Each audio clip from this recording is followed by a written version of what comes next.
Hey everyone, it's your host Marcus Norman of Gentleman Style Podcast Show.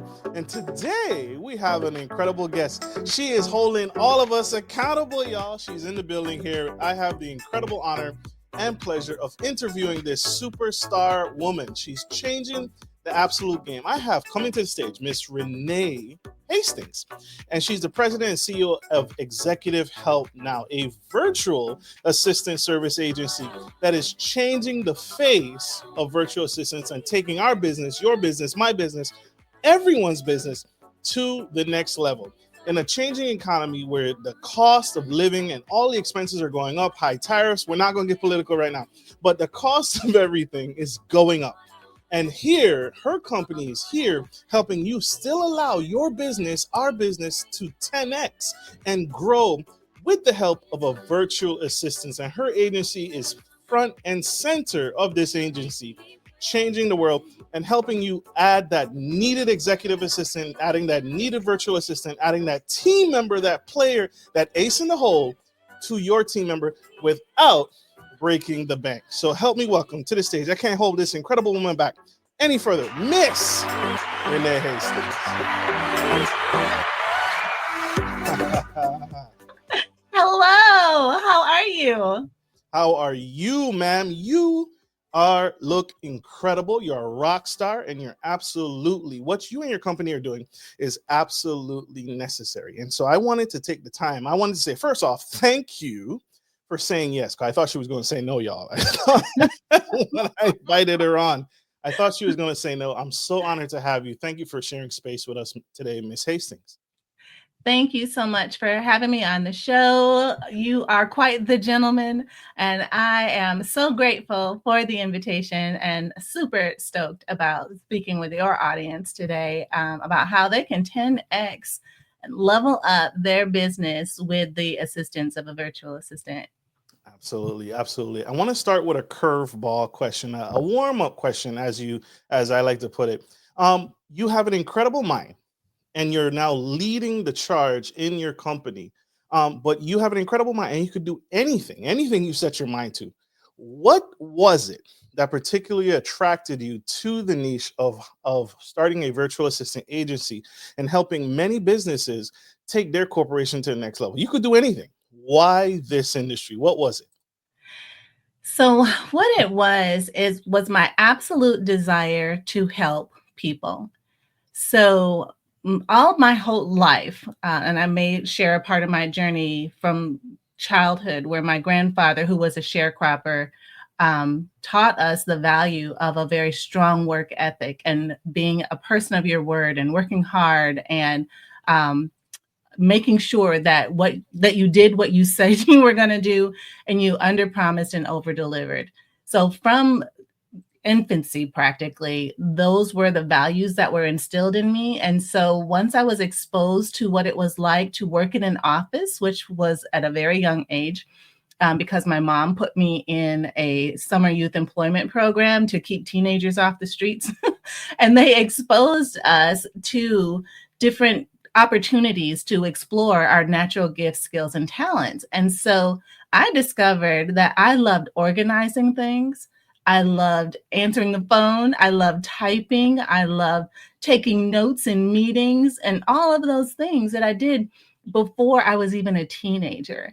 And it was from then that I decided one day I'm going to run an office or I'm going to own my own business, because I saw another Black woman franchise owner operator of a Norrail temporary services agency. And it was because of her success and the example that she set for me that let me know this is something that's very doable. I could be this person as well. So I continued to hone my skills and got the greatest advice from someone who said, if you're going to start a business, do what you know. So that's exactly what I did. I started a business doing what I knew how to do, working my way up through corporate America to supporting the C-suite for about 20 years before I started this business 10 years ago.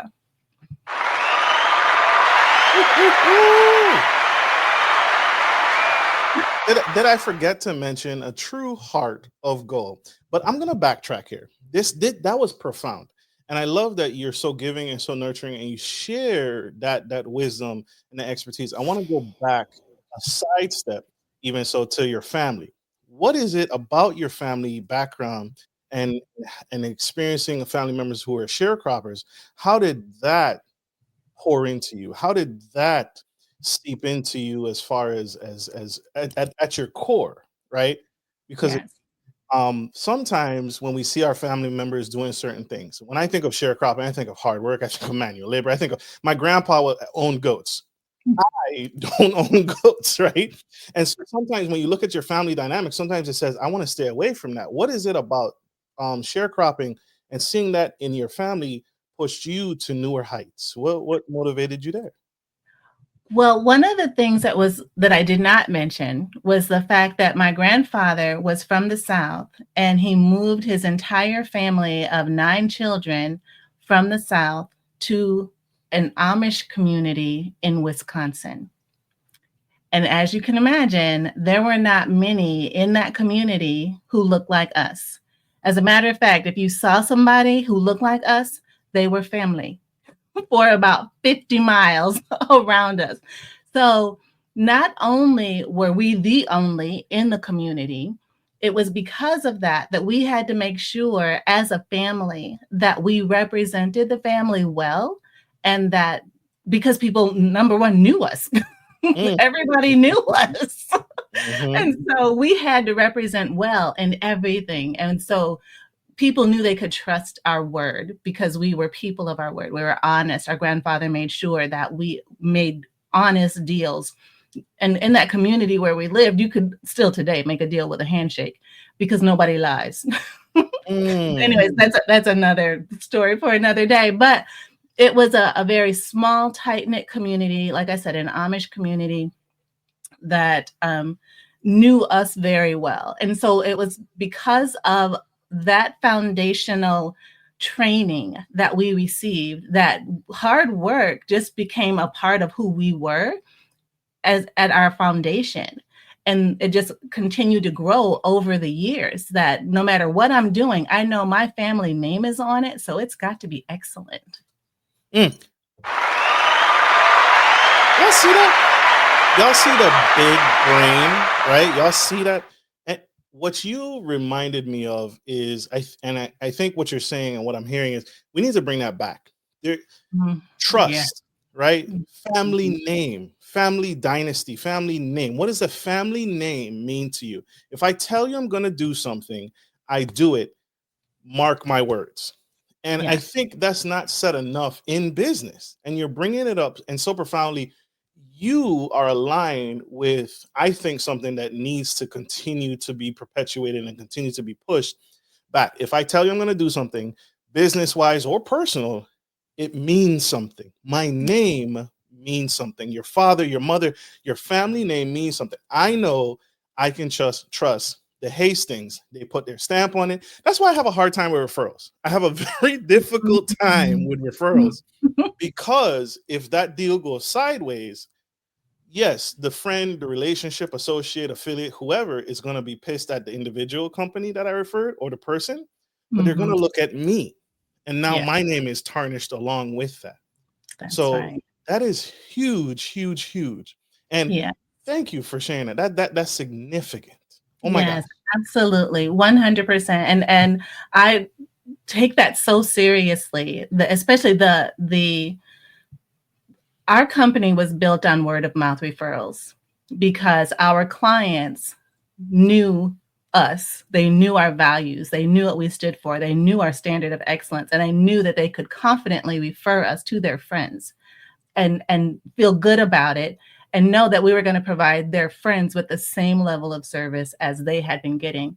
So for like the first, I don't know, 6 years of this business, I never even had to do any marketing or outreach or promoting or anything like that because our clients just kept telling their friends.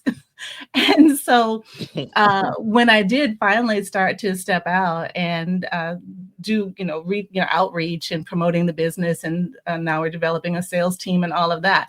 This is all brand new territory for me, and but I'm loving it. It's super fun and it's exciting, and it's stretching me beyond what I thought I could even do. But it's because of that upbringing, that hard work ethic that I was born with, that I have that intestinal fortitude to forge new land, new territory, new ground, and be brave and just do it scared. And Absolutely. so that's kind of what we're doing right now. I need that. She's talking to me, y'all. She's talking to me. I needed to hear this. That is super, super powerful. And so we are in today in a new political climate. And I'm not going political, but I want to just preface my next question with it. How do you address concerns about virtual assistants replacing the traditional, hardworking, in your face, boots on the ground administrative roles? How do you address those beliefs or ideologies that people feel? We live in a culture right now where people are like, no, keep it here. You're replacing me. I need the jobs. Don't give it to a virtual assistant. I'm capable of doing an Excel spreadsheet, a Microsoft Adobe Pro spreadsheet. How do you address those concerns, if any? Wow, that's a great question, because it is a situation that many companies are facing. They are finding that resources are having to be stretched, and that more and more people are being required to do more and more for less money. Like when I was an executive assistant in corporate America, I supported 5 vice presidents and a CFO.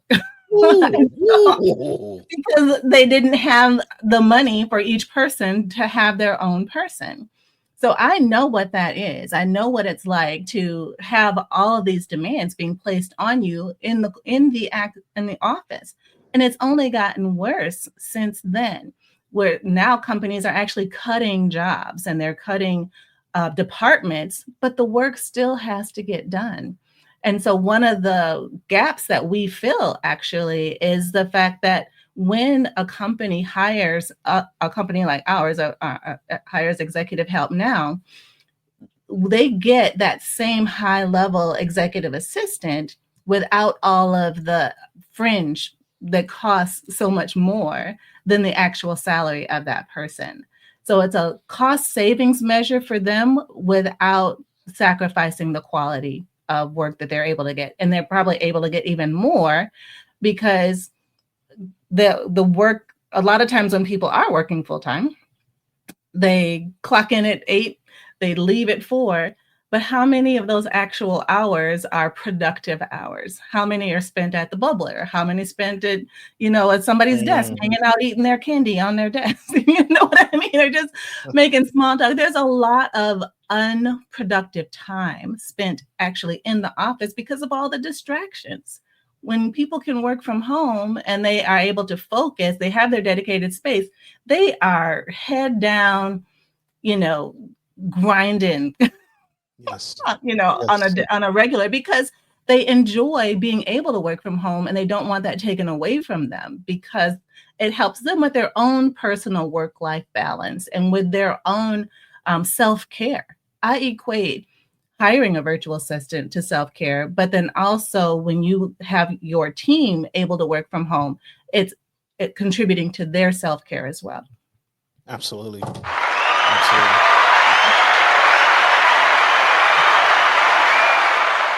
Let me regurgitate what I'm hearing, and you and I are of the same minds when it comes to this. I have said that as the job market changes, people sometimes lack the ability to change with it. And so as I'll use the biggest example, the common example that I always use, logistics, the trucking industry. Truckers are terrified to death about losing their jobs through automation and through virtual platforms. And their fear is, my job is going away. No, your job is changing. And so the administrative assistant who's used to coming into the office can now should go recertify, get some additional certifications, get some more credentials, and then now work virtually. And we are failing to adapt to that. There are people of certain minds that are failing to transition and make that transition. And so guess what? In the logistics industry, just because you're used to being in the vehicle does not mean your job is being replaced. Your job is changing and you need to change with it. Just because that vehicle is autonomous does not mean it doesn't need a pilot. It now needs a pilot. It doesn't need a driver. It needs a pilot. And now you can drive that vehicle and monitor that vehicle and keep the safety of that vehicle from home. So the same thing with virtual assistants. Your job is changing. You need to change with it. And be of that mindset and open-minded enough to say, hey, I actually like working from home. Like you said, I'm more productive. I'm more focused. I can do more things. I'm saving gas. I'm not worried about gas. I'm not worried about mileage. I'm not worried about vehicle maintenance. I'm not worried about I'm not feeling well. But I still have to commute the 30, 45 minutes on average to the office space. The job market is changing. Change with it. And we also experience what I also heard from you is that it changes the customer service dynamic, right? I am sick and tired of talking to someone on the phone who's agitated and hates their job. Well, if you're working from home, if you're a virtual assistant, you're refreshed, you're energized, you got that extra 10 minutes of sleep because you were able to roll out of bed a little bit later and you didn't have to beat traffic on the way there. You didn't have to drop the kids off. And that's what I'm hearing. Correct me if I'm wrong, Ms. Hastings, but I think we are of the same minds when it comes to this evolution and the benefits of a virtual assistant. Yes, we are absolutely 100% of the same mind, eye to eye, right here. We are definitely speaking the same language. Things are changing, and especially now with AI in the virtual assistant space even. People in the virtual assistant space are thinking, oh, well, my job is being taken over by artificial intelligence. Well, no, like you said, it's just changing and it's not going anywhere. So we can't be afraid of it. We can't put our head in the sand and act like it's not there because it is, and, and it's here to stay. So we need to embrace it and figure out how to leverage it so we can be more productive and fill more gaps that are being created in this economy. Love it.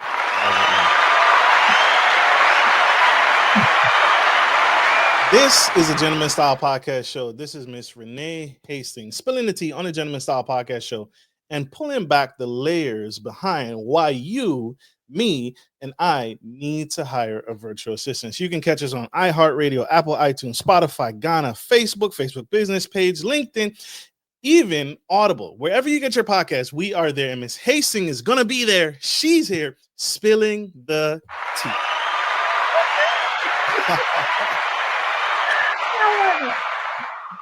So you mentioned something that my wallet jumped when you said it. The cost. There's a cost savings to a virtual assistant. Are there any other pros and benefits to a company incorporating a virtual assistant? That's question number one. And then what kinds of businesses can it incorporate a virtual assistant or should incorporate a virtual assistant instead of, Joe Blow answering the phone or working on that spreadsheet or setting up those appointments? What businesses are good for virtual assistants, and what are some other pros besides cost? So I love this question because pretty much if you are a business owner or you run a department or you run a company, you need a virtual assistant. There is no boundary. There is no parameter. There's no restriction on who can have a virtual assistant. We actually have a freebie that we like to share called How Do I Know When I'm Ready for a Virtual Assistant? Because there's so many things that your virtual assistant can do for you to lighten your load so that you're not overwhelmed. One of the benefits of hiring a virtual assistant is to have someone that you trust that you can delegate things to. And that's one of the things that most people struggle with is trust. We've been doing this a while and we know what that's like. And so we help our clients get through that. A lot of times it's some personal work that they need to do within themselves because things get exposed when you get this opportunity to now share a part of yourself with somebody else. But once they work through that by delegating one small thing, just taking one small thing off of their plate. And when someone consistently does great work, then trust gets built little bit, little block by little block. And you keep on adding little blocks of things for them to do to earn your trust, earn their trust. And once that trust continues to grow, you quickly begin to realize how capable your person is and how your person is for you. They want you to be successful. They want you to be rested. They want you to be clear headed and able to think about the future instead of constantly putting out fires. And so when you realize the partner that you have in a virtual assistant, it's much easier to delegate more things more frequently with larger tasks. more tasks. Yes, thank you.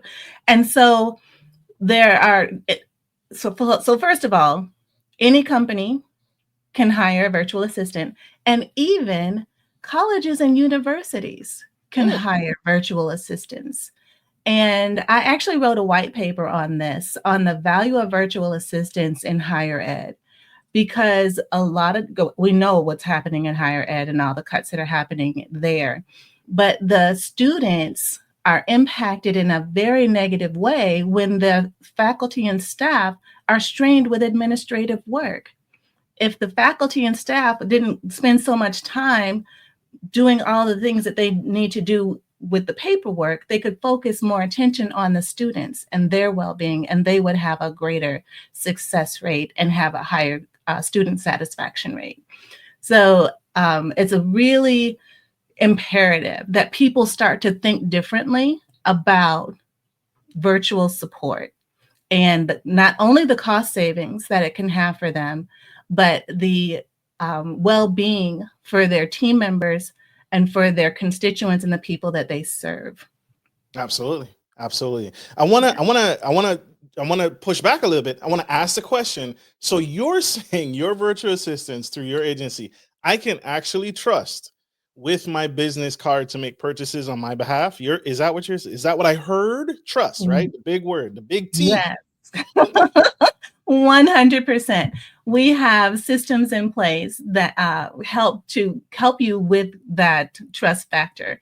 We've got parameters, thresholds, parameters, two-factor authentications, confidentiality agreements, NDAs, all kinds of, cybersecurity things. All the things are in place to make sure that you not only know what is happening, but you are kept abreast, but you're not having to be the one actually inputting all the numbers. Someone else can input the numbers. You can go and check them, make sure that they're right, that they meet your standards, and that they are all the boxes are being completed in the way that they're supposed to be. But because you always want to check, trust but verify. Absolutely. So I'm always an advocate of that. But eventually, when your person keeps doing that over and over again, you're going to be like, here are my receipts, put them in, and make sure the accountant gets them at the end of the quarter. Absolutely. And you see how that comes full circle, guys? You see how that aligns with the brand, with the name, the trust that we mentioned that Ms. Hastings brought up earlier, right? I can trust this name. If I tell you I'm going to do it, I'm going to do it. And so all of that aligns. Huge, huge, huge. Big. I can trust. I'm gonna be selfish right now because it's my show. I'm gonna ask a question. I highly dislike, and there's nothing against. It's not race. It's not anything. But there's a language barrier when calling, and I know it's a virtual assistant because there's that language barrier. And it's like, thank you very much. Is there a way to screen so that I'm gonna be honest? I think there's a statistic. I gotta find it. There's a statistic out there that I think like 20% of Americans instantly get aggravated as soon as that virtual assistant answers the phone and there's that language barrier. And so I think businesses want to be able to hire someone who not discriminate, but is more fluent in my local dialect, more fluent in my local language. Do you have anything like that where I can have a virtual assistant who is more affluent and more fluent in my local dialect?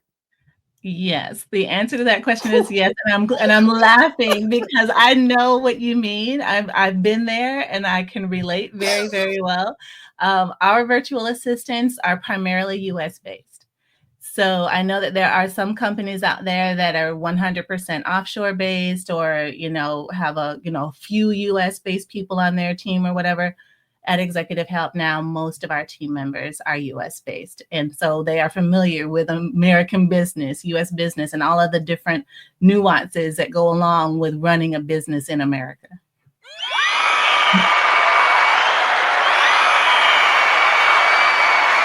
Oh my gosh, you are cracking me up. We are happy. We needed that. You are the guru, the grand poobah of virtual assistants. You and your company, I really appreciate you, because I'll be honest. I know friends who have tried, and I don't think my business has gravitated to the point of requiring a virtual assistant yet. But it's getting there. And so, but I've heard from friends who already have hired virtual assistants from the Philippines, from this part of the world, that part of the world. And their constant number one frustration is, Marcus, I can't get past the language barrier. I'm losing not a large percentage of customers, but I'm losing customers because as soon as they pick up the phone and they hear it, the language barrier, they hang up. They don't want anything to do with this practice. They don't want anything to do with this business.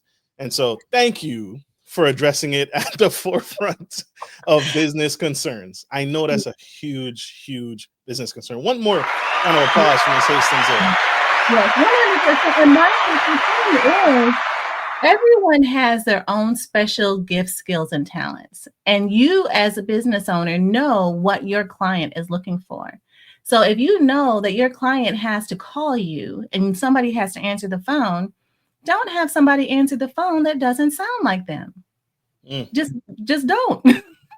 Don't go that route. Have them do something else. Have them do other things that they're gifted and skilled in, but not answer your phone. Absolutely. Absolutely. So true. So true.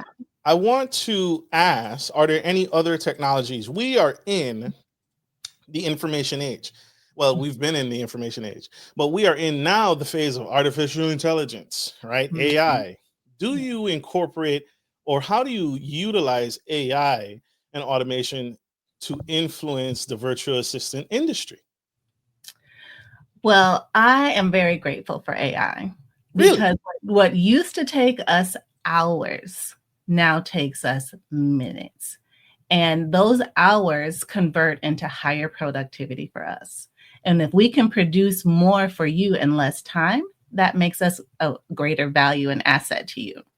So as a business owner, and some of us are older business owners who really don't want to learn AI.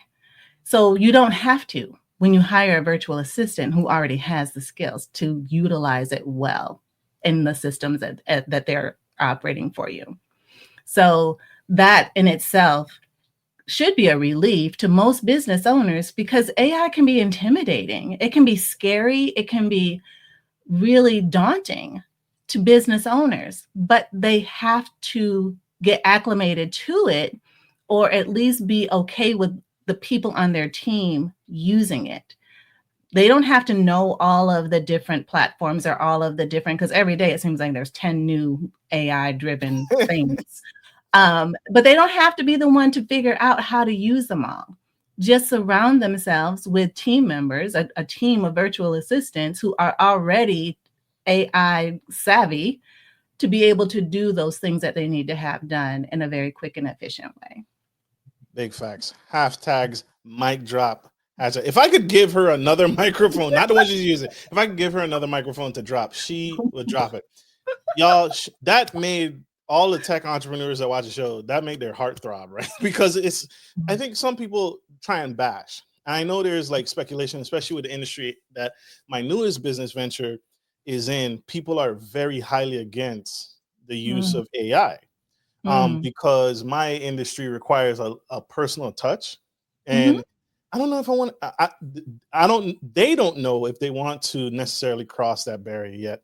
When they incorporate artificial intelligence, when it comes to the mind, in the mental health space. So it's unique. Well, so let me clarify a little bit. So Sure. AI at its core will spit out something. It just depends on the prompt and how you prompt it to respond to whatever it is that you're asking. No matter what it spits out, you're going to have to put your own personal touch on it. So it doesn't sound like AI, because anyone who uses AI every day can spot an AI generated response in a second, like in a fraction of a second. So you have to still put your own personal spin on it, your own language, your own, the way you speak should come through in your messaging. And AI is not going to do that. So it'll get the foundation and it'll do most of the body, but you still need to come in and finalize it all. So it actually does look and feel like you as a person and not a computer generated response. Absolutely. So what y'all don't know is Miss Hastings is actually an AI bot. This whole podcast has been produced by artificial intelligence. No, I'm just kidding. This is real deal. She actually looks that good, y'all. That's incredible. Absolutely incredible. You're funny. This is our bonus round. So we have to go to a commercial break and we got to pay some bills, y'all, and get our sponsors involved.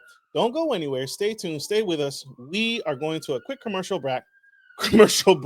Be right back. Elevate your wardrobe with a custom-tailored suit jackets from Alex Rose. Experience the luxury of bespoke fashion, where every detail is crafted to perfection.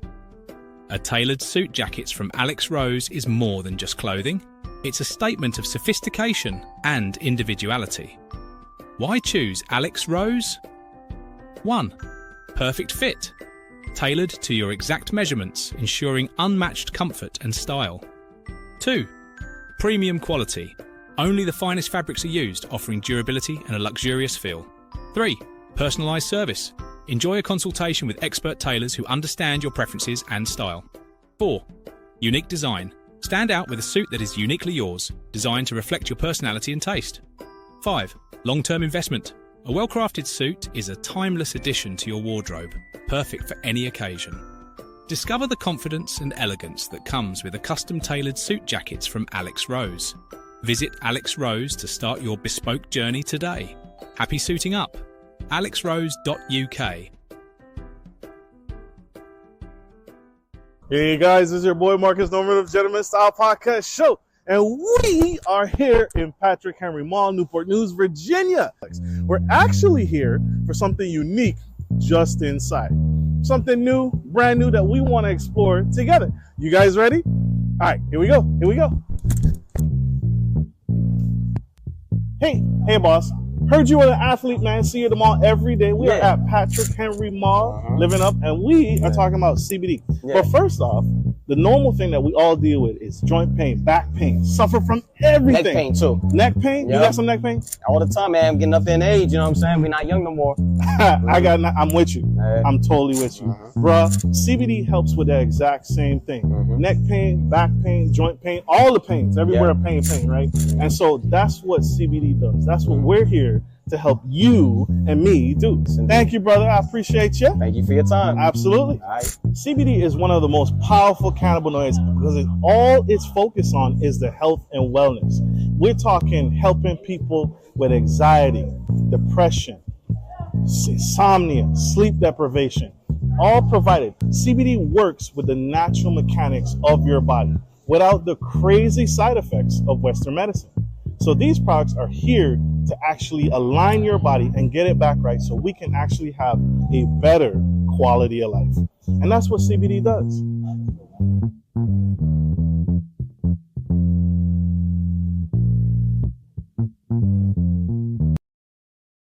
We are back to the Gentleman Style Podcast Show. And we have the incredible, amazing, super fragilistic, espialidocious Miss Renee Hastings on the Gentleman Style Podcast Show, and she is helping us debunk some myths, some beliefs, and elevating our mindsets, our business to the next level through the utilization of her concierge service, 5-star. I'm rating it 5 stars, 5-star service, and helping us connect with virtual assistants. Miss Hastings, you touched on earlier that there's a lot going on with the CEO. You're a CEO. You're a CEO. So there's many different things on a CEO's plate. How does a virtual assistant, or how do you help your clients identify what they should delegate, what they should hold on to, and what they should keep on their plate when choosing and hiring their first virtual assistants? Can you speak to that, please? Yes, absolutely. So as a business owner, as a CEO of a corporation, there are things that there are these quadrants. I forget the name of the quadrants, but there's important and urgent, and unimportant and urgent, unimportant and not urgent, and urgent and not important. I don't know. I'm getting them mixed up. But anywho, you're good. Within that quadrant, the things that are in the top left quadrant are urgent and important. Those are the things, most of those things are things that the CEO should probably be focusing on. Those other things that are in any of those other quadrants are things that your virtual assistant can take over, or you can delegate to your virtual assistant. So there are some people delegate things like their legal services or their accounting services, or their housekeeping services. So delegating work shouldn't be an issue for any executive, because everyone needs help doing something. No one can do everything all the time. And when you identify those things that are making money for you, those are the things that you need to focus on. If you are indulging in any non-revenue generating activity, you should not be doing that. You need to take that off your plate and give it to your virtual assistant for them to do. Big facts. So I think that's it in a nutshell. Big facts. Big facts. Staying in the same breath, do you have any stories to share about a client transformation? Because again, that's hard. That's not easy to do. So can you share any success stories without, and you're a professional, without disclosing client information, but just share a story of what one of your clients had a hard time delegating, and then what was the positive outcome when they did delegate to their virtual assistant? Yes. One of the stories I love to share is the story of, I'll call her Katie. And Katie was or is a solopreneur, and she owns a company that does IT services in a particular industry. And it's very specialized. And so she had been doing all of the marketing for her business, all of the hiring of the contractors for her business, making sure all the projects were executed, according to the plan, having all the meetings with them, scheduling all the meetings, making sure they've completed their timesheets correctly, making sure they submitted their timesheets, and then processing all the payroll for them. And she was wearing all the hats. And when I reached out to her, to let her know, that because we had our paths had crossed in the past.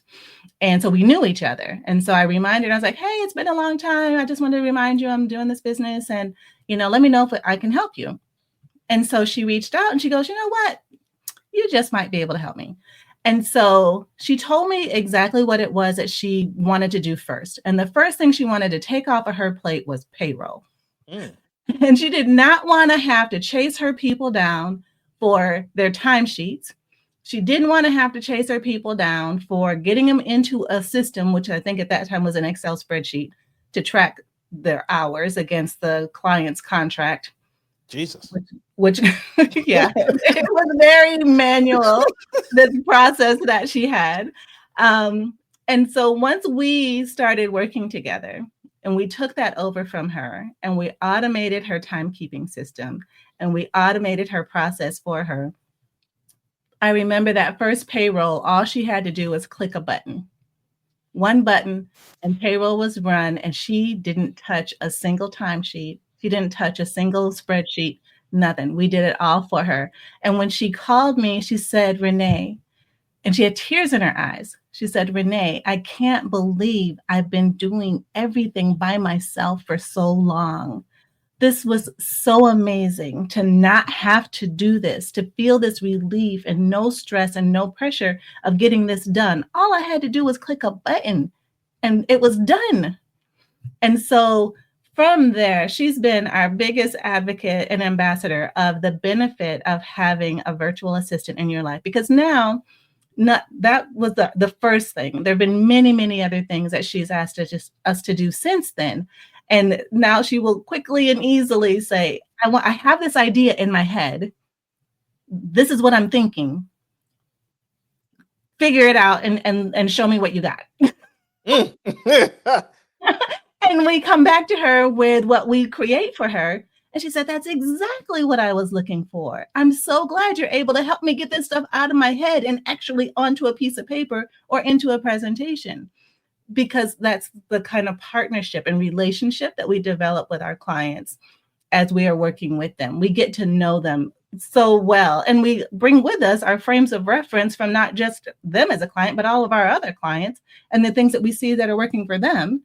And we can say, hey, this could work for Katie too. And so it's a wonderful opportunity for companies to just explore, just test the water, put a toe in the water, Yeah. try it out and see how their life can be changed once they bring on a virtual assistant and they're able to scale so much easier. Now Katie is the delegation queen. That's Yes. she can't delegate fast enough. Exactly. We love it. Get stuff off her plate. Shout out to Katie. Shout out to Katie. We love you. That's a huge win. That's a huge win.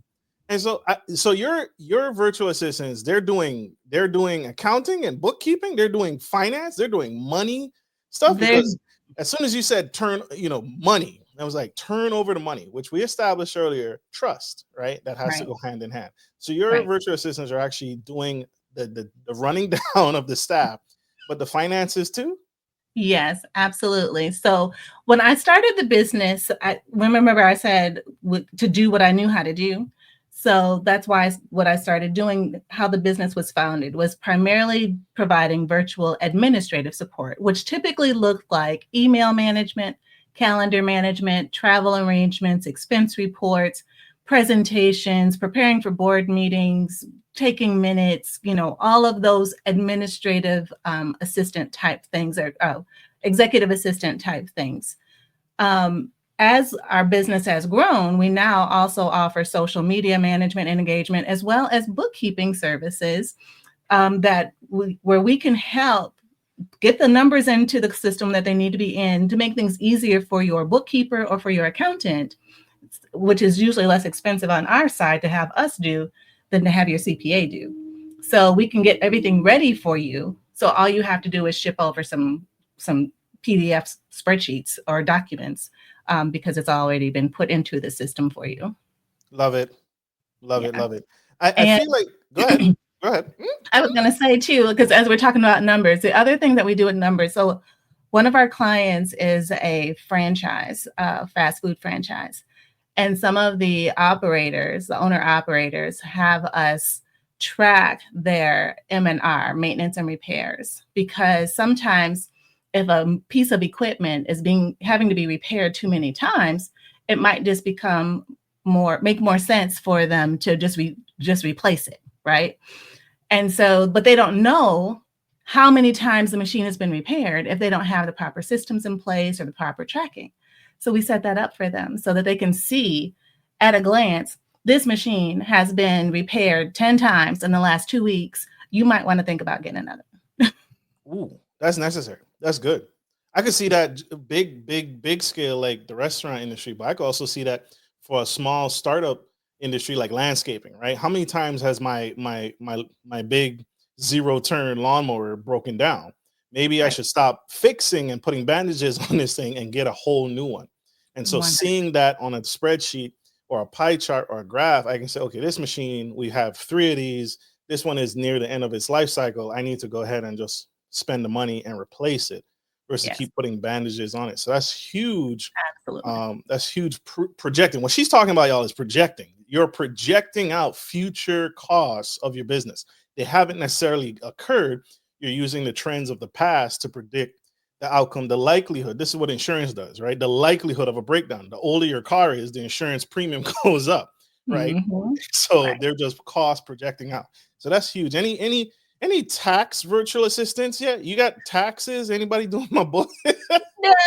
No. We can help your CPA. We can get all the numbers ready for them. We can collect all your receipts, make sure there are categories in the right buckets and that sort of thing. But the actual tax part, no, sorry. Oh, that's fine. That's not That's us. fine. That is diving deep. I want you to break another stigma here. Is a virtual assistant just for the small business, or should big businesses, big companies consider hiring virtual assistants? Big companies, medium-sized companies, small companies, solopreneurs. Everybody needs a virtual assistant. And the way companies have leveraged virtual assistants is that there used to be a time when every president or every vice president had their own administrative assistant. Those days are gone by the wayside. But the work still needs to be done because you don't want your presidents and vice presidents doing expense reports. That's not what you pay them to do. So you you delegate that to a virtual assistant. So a virtual assistant can come in and support your entire departments, so that you still get that administrative support without all the overhead and expense of hiring a full-time person. Absolutely. Any opportunities? What about HIPAA compliant virtual assistants? I have a lot of PPI. I deal with medical records. Any HIPAA compliant virtual assistants for those in the medical space? So what we do, if there's a HIPAA certification that is required, we currently don't have them on our team. We have a team of about 40 virtual assistants at this time. And that team is constantly growing. And a lot of them have backgrounds in HR, benefits, administration, different areas of expertise. And so in that particular space for medical, if there's something required, that a certification or something that's required, we don't currently have that. However, we can do all of the other things that surround that, the supporting services of those things. Does that make sense? Absolutely does. What about, I'm going to tee you up here. How many virtual assistants do you have working and organizing for you? Because one of them reached out to me for this interview. How many virtual assistants do you have working for you as a CEO of your company? As a CEO of my company, I have 3 virtual assistants. I do. One manages my podcast. I have a show that it drops every week. All I do is show up and talk, and I love it like that. Love it. There's a lot of work that goes into preparing for the show, finding the guests, making sure the guests are prepared, making us all look good on camera, producing the show, all of the things, and then repurposing all the content, providing swipe copy and clips for promoting. I do nothing. I show up and I talk, and they do all the rest, and they are amazing. Our podcast production team is fantastic. So I have a virtual assistant that does that. I have one that manages my calendar and my schedule. I also have a sales team that I work with, and so I do personally oversee them. But then the other one who finds me guesting opportunities, that's different from our producer. Absolutely.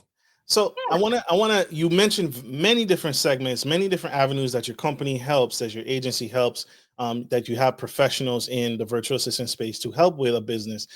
Do you have like a one-stop shop kind of thing? And I guess you can have 3 virtual assistants, or do you have virtual assistants who can meet several needs, or 2 different needs, or 3 different needs, and I can just deal with that one virtual assistant? Do you have anything like that? We do have that. With all of our team members are very experienced, who have been executive assistants to the C-suite for many, many years. And so they are very high-level virtual assistants. And so there isn't a whole lot that they can't do. However, every now and then something comes up where a client may ask them to do something that they can do, but not as well as someone else on the team. Mm-hmm. So the way it works is that your person would reach out to one of our other team members, one of their colleagues on the team, and say, hey, my client needs this graphic design for this social media post. Can you do this for me? and they will work with our team member to get that done and then bring it back to you, because so that you're only dealing with one person, even though that other person on the team did the work. Does that make sense? That makes absolute sense. I love that. I love Yeah. that. The delegation of the delegation. I love that. All the CEO cares about is the finished product. I don't care who does it. Right, exactly. And then we want to be that one-stop shop for you. And we know how important that your person is. So we love being able to assign you to your one person that you can call on, you can talk to, who knows you the best. And that person then reaches out to their resources on our team to say, look, I need this. This is not my gift, skill, or talent. I know that this is yours. Can you help me? And then they work together and they get you what you need. The Grand Poobah. I told y'all, coming to the Gentleman Style Podcast stage, the Grand Poobah, the mother of virtual assistants. She's helping us change the game and helping us take our business to the next level. Mr. Renee, I want to focus on you for a second. What has been your proudest moment as a CEO? What is just something that you'll never forget for as long as you live? For as long as you live. I'll leave it right there. Wow. That is big.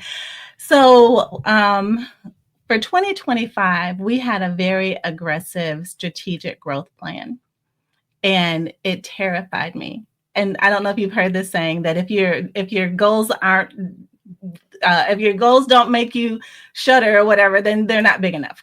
Facts. So true. This was that. And so the day came for us to execute on one of the projects that we had.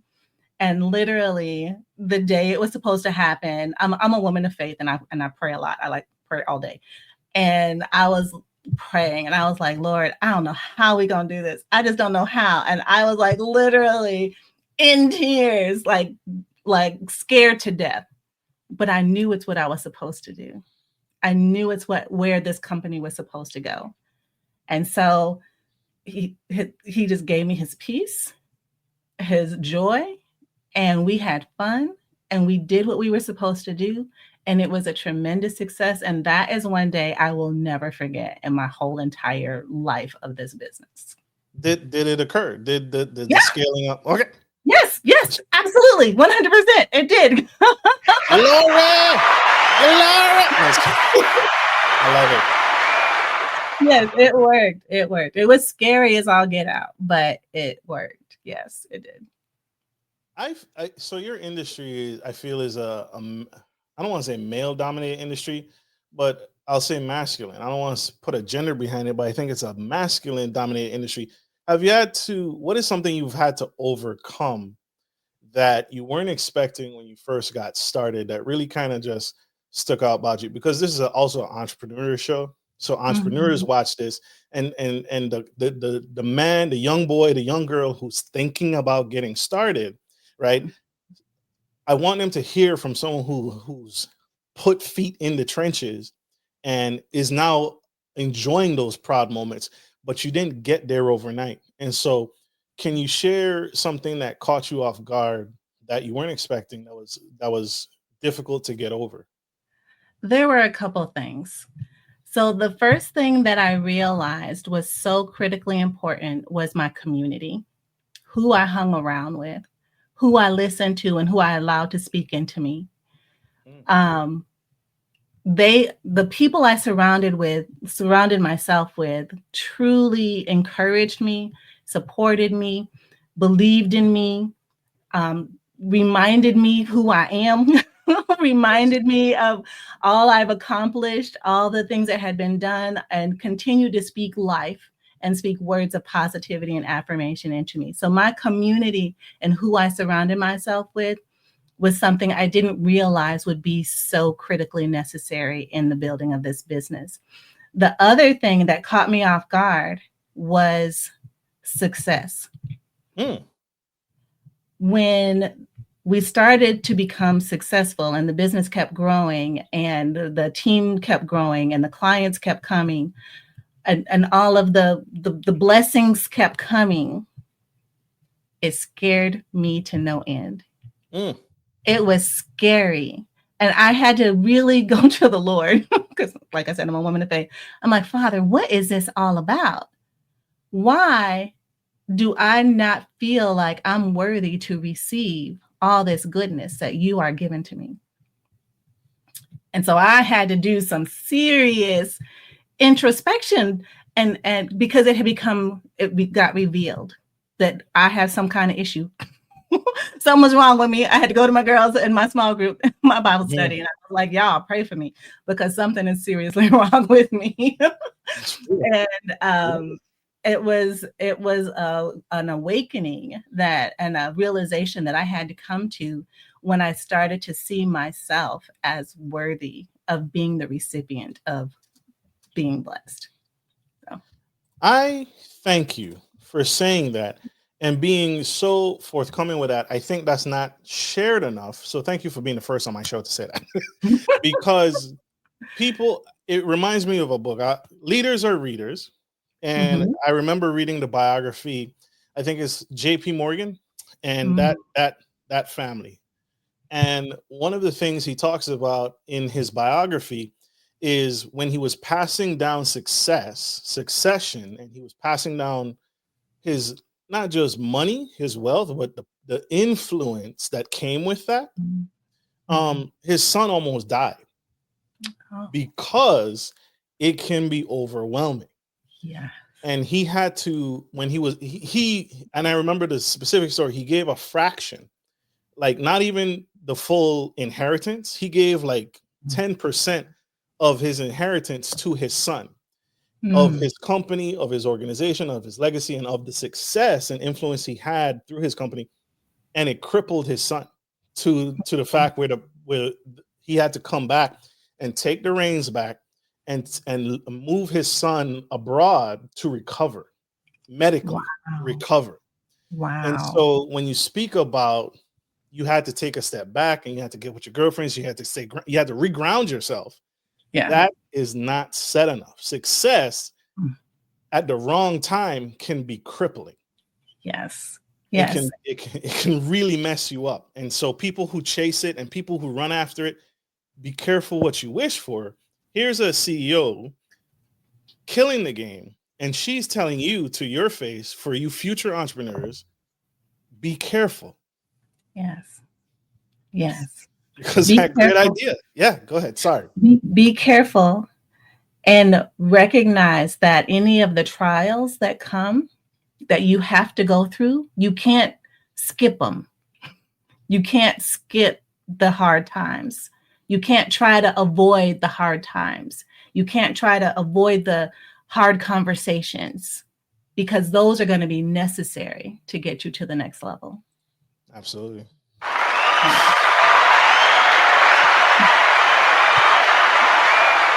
Spilling the tea on the Gentleman Style Podcast Show. This is what we are all about. Miss Renee, how can people find you? How can people connect with you? This is an epic conversation. One of my favorite conversations. How can people find you? How can people get on board? Because the train has left the station and you are killing it. And that's great. But how can others connect with you? How can people set up a consultation, book an appointment, get with you? Absolutely. Go to our website. That is where I love to meet people. There is a button that says learn more. Feel free to reach out there. The website is www.executivehelpnow.org. We are not a nonprofit. I always have to say that, even though it's .org. .com was taken. There's a whole nother story for another day. But we're also on all the socials on Instagram, LinkedIn, Facebook, YouTube. I have my podcast on YouTube, Renee Speaks, where we also share entrepreneurial tips and tricks and resources. And then if someone wants to know if they're ready for a VA, they can text the letters VANOW, VA now, to 1-866-943-3591 and get an incredible resource to help them navigate where they currently are. And we'd love to help them through it. Look at that. You guys are getting nuggets, gem, this whole episode. Love it, love it, love it. Miss Hastings, I want to say this to you publicly. Never give up. Don't ever quit. We need you. We need what you're doing. We need you are changing the world. One podcast, one virtual assistant, one household, one entrepreneur at a time. So thank you for what you do. Don't ever quit. Thank you. I won't. Love it, love it, love it. And that's how we're going to end the show, y'all. We got to let this incredible woman go. She had many more lives to change, many more companies to 10x, and many more people, women, to impact. Like we end every show. Take care of your friends, take care of your family, and always, always take care of business. This is Marcus, your favorite gentleman, and the incredible Miss Renee Hastings signing off. Love you guys. Bye.